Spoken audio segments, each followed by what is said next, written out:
Hello மக்களே, நான் உங்கள் சந்தியா ஃப்ரம் தூத்துக்குடி. நிறைய மாம்பழம், அது அவ்வளத்தையுமே தோல் சீவி அதெல்லாம் குட்டி குட்டியாக கட் பண்ணிட்டு இருந்தோம். எதுக்கு குட்டியாக கட் பண்ணுறோன்னு பார்க்குறீங்களா?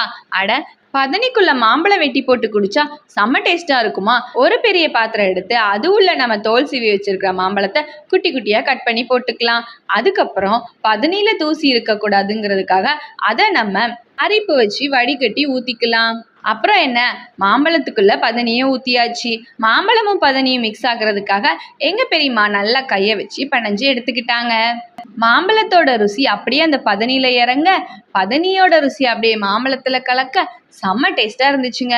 அப்படியே நேச்சுரலான ஃப்ரெஷ்ஷான பதனி ஜூஸ் ரெடி. அப்புறம் எங்கள் சித்தப்பா அப்படியே எங்களுக்கு நொங்கு வெட்டி கொடுத்தாங்க. அதையுமே நாங்கள் எல்லாரும் உட்காந்து சாப்பிட்டுட்டு இருந்தோம். நீங்களும் பயணி நொங்குலாம் சாப்பிட்ருக்கீங்கன்னா மறக்காம கமெண்ட் செக்ஷனில் சொல்லிடுங்க. அண்ட் வீடியோ பிடிச்சிருந்துச்சுன்னா மறக்காம லைக், ஷேர் அண்ட் சப்ஸ்கிரைப் பண்ணிடுங்க. நெக்ஸ்ட் வீடியோவில் பார்க்குறேன். பாய்.